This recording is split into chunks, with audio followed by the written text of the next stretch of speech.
After months of escalating conflict and continued strikes despite an announced ceasefire, the United States and Iran appear to be moving closer to an interim agreement that both the sides describe as the most significant diplomatic breakthrough since the war began.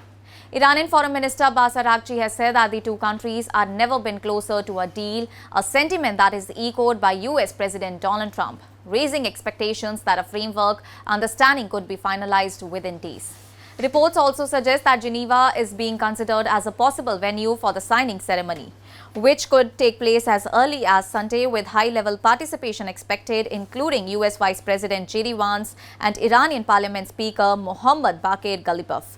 Though Iranian officials have cautioned that no final date or location has been confirmed and that any signing may ultimately take place remotely if consensus is reached. And at the center of the emerging agreement is a two-phase structure. According to the Iranian officials, the first stage would establish a memorandum of understanding that is designed to halt active hostilities and set broad principles for de-escalation. While more complex issues, particularly those related to Iran's nuclear program and sanctions relief, would be pushed into the second phase of negotiations expected to last around 60 days. US officials, however, have emphasized immediate nuclear-related commitments, including Iran's pledge not to develop or acquire nuclear weapons, alongside provisions for the destruction or removal of highly enriched uranium under the international supervision. Iranian officials, meanwhile, have stressed that the framework is broader and not limited to nuclear concerns, arguing that it also addresses regional security dynamics, particularly in Lebanon, where Iran-linked groups such as Hezbollah have been engaged in ongoing conflict with Israel.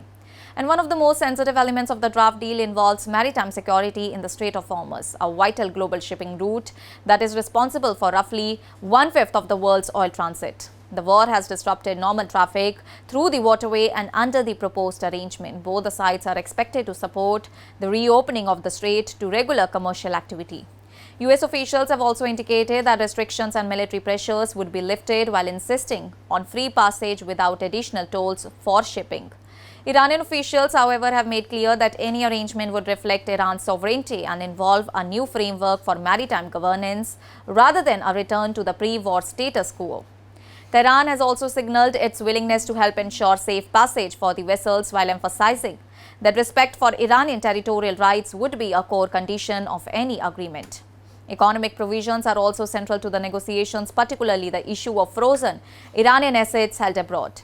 The US side has indicated that sanctions relief and the unfreezing of certain Iranian funds could be part of the deal, contingent on Tehran complying with requirements related to its nuclear materials, including the disposition of the stockpile of the highly enriched uranium. And for Iran, access to frozen assets and relief from the long-standing economic sanctions represent key incentives, alongside expectations of reconstruction support and the gradual reintegration into the global financial systems during the second phase of talks. Despite the apparent progress, significant differences remain in how each side describes the agreement and its implications.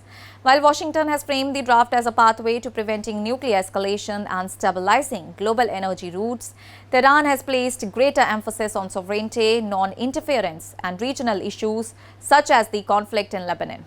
Iranian officials have also stressed that the agreement is not yet final and remains subject to the internal approval processes, including review by the Supreme National Security Council, with warnings that it will not proceed unless Iran's conditions are met.